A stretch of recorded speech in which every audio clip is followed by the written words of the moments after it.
Well, hello everyone, and welcome to another episode of Harebrained Games, the Weekend Games. Yet another week, yet another start of a new month.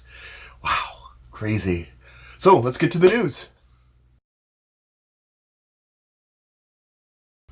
Alright, last Saturday, scores and scores of people all over the country and the world gathered around on Saturday to play board games. Yay! The event was known as International Tabletop Day, although I like to refer to it as just another Saturday. But it was an opportunity to kind of get the word out that modern board gaming is cool. And I saw lots of great things going around locally, and I know that across the nation and across the globe there were lots of people finally dabbling into board games. Always fun to have a little event to rally around to say, hey, we exist, board games aren't just for kids anymore, revel. In other news, Fury of Dracula is being reproduced for the fourth time. This time by WizKids, which is interesting. We haven't seen too many pictures on the box as far as what's changed or what's different, although with the changing of the manufacturers, I would expect some components would be different, if not many of them. I have no idea what the changes are. It looks currently eerily similar to the previous one, so I don't know. But personally, I'm still waiting for the mashup between Fury of Dracula and Blood Bowl. That would be an awesome combo. In other news, Last One Standing is a new Kickstarter project which taps into the huge phenomenon that is Battle Royale in the gaming world. Battle Royale, for those who don't know, is a game style by which tons of people, 100 or so people, go into the same map and shoot each other and build them and do things, and eventually there's only one standing. And the arena or map closes in over time, and so eventually you're going to have to contend with one left standing. The game itself looks like a pretty direct to VHS kind of port of Battle Royale. It doesn't look like a lot of liberties were taken from what I've seen. It looks like, hey, let's just take this, digital and analog it. It's a pretty faithful recreation of the Battle Royale with player elimination and such. It looks pretty not up my alley, kind of simplistic and banal, but caveat, I've been wrong before with my initial impressions, and sometimes these things can wind up being a blast. Case in example, Warrior Kings was a game that looked pretty simple and stupid, but once I got it rolling with people playing it, we're like, oh, okay, it's simple, but it's fun, and we had a good time, so keep that in mind. And that's it for the news. Let's get to my question of the week.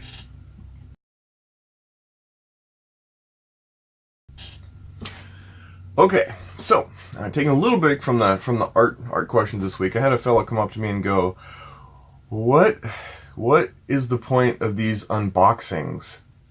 And for those who don't know, an unboxing is basically when someone takes a video camera and turns it on and then narrates opening a box of a game and taking out the pieces and showing them to the camera and then putting it on the internet. Yeah, I get it. This particular person was a little bit like, this is stupid, what's the point, this is so dumb, why waste the camera, and whatever, but I don't take that view. I actually think, it got me thinking, why do people like unboxings? What about them? Because honestly, it's like you don't do it with your groceries. hey, internet viewers, cornflakes. But I think it taps into the Christmas idea. I think that, people like opening presents, but I don't know about you, but there's kind of a fascination with people watching people open presents too, especially if you're the one that's investing in it. So, but even if you're not, you're like, oh, that looks pretty cool. What is it? You sort of unlayer the layers and open it up, and there's the, hopefully, oh, you shouldn't have. And I think that kind of taps into it too. Now, there is a valid reason, like someone who wants to know, hey, I just want to see the components. I have it pre-ordered, it hasn't arrived yet, or I don't have a zillion bucks in the bank and I can't buy these, but I want to watch it anyway, and there aren't reviews out yet. There's a lot of context where an unboxing could be interesting. Is it essential? No, it's a vestigial exercise for sure. You don't need to see an unboxing, and the long-term value it has as far as informational purposes, whatever. But I do think that there's that sort of that excitement factor that kind of lends to say, hey, you know what, why not? And as my grandpappy Yappy always said, if it isn't wrong, it's all right. And so rock on, unboxers. I look forward to more unboxings. I will play them at double speed, but that's okay. Don't take it personal. And with that, let's get to my 3 games of the week. Alright, first off, this popped in on Thursday of last week, and I cleared off the table immediately. I've been looking forward to this game for a long time.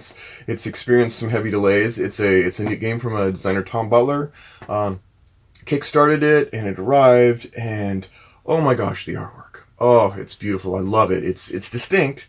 It's not a comb over of Merchants and Marauders by any stretch. It's its own beast and stuff. So I set it up with the idea of playing it. I am still planning to do a review of this game because I'm excited about pirate games. I love pirate games, and I'm still looking for the perfect one.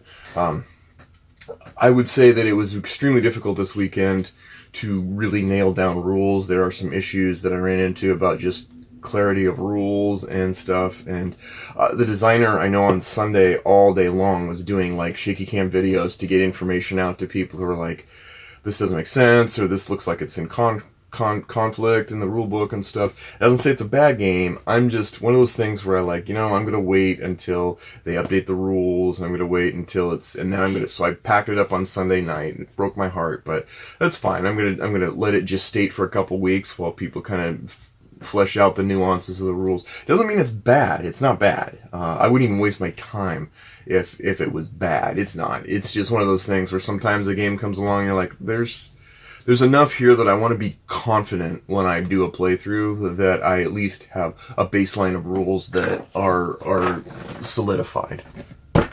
So instead, Sherman Leader. DVG Games, Dan Verson Games, comes out with some of the awesomest solo games, and I am excited to get started on a campaign of Sherman Leader. Probably going to do the North Africa campaign to start with, although there's plenty of places. I could go to the Pacific Theater too if I wanted to, but I'll probably start small. But I'm looking forward to this, and I played all the other Apache Leader, Israeli Air Force Leader, B-17 bombers, and the list goes on. But I'm excited for this. So it's not an inexpensive game. It's about $60 it cost me. But you always get single player value. The campaigns are just awesome. They play similarly too, so it doesn't take long to get into a game like this if you've played once before. And finally, a blast from the past. Probably my least favorite Martin Wallace game, Mythotopia. It follows on the heels of A Few Acres of Snow, which is one of my more favorite games of Martin Wallace, and I thought this was going to be interesting. It's sort of a similar idea of how to play the game, but in a more of a mystical world, and it fell completely flat. And just didn't generate a lot of the enthusiasm I thought it would, and just kind of an odd end-game mechanic makes it so that it's kind of disposable. Probably a 6, I guess. Not every game is going to be a home run. And with that, let's get to Tim's Tantrum.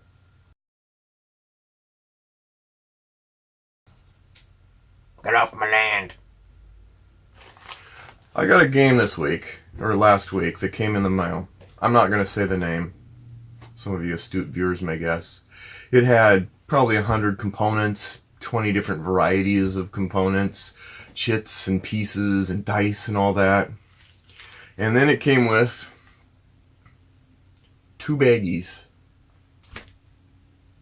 What, did you just give me one for each swear word I wanted to use but chose not to? 2 baggies? Do or do not? And that's what we have for today. So thanks for joining in, and we'll see you next week on Harebrained Games.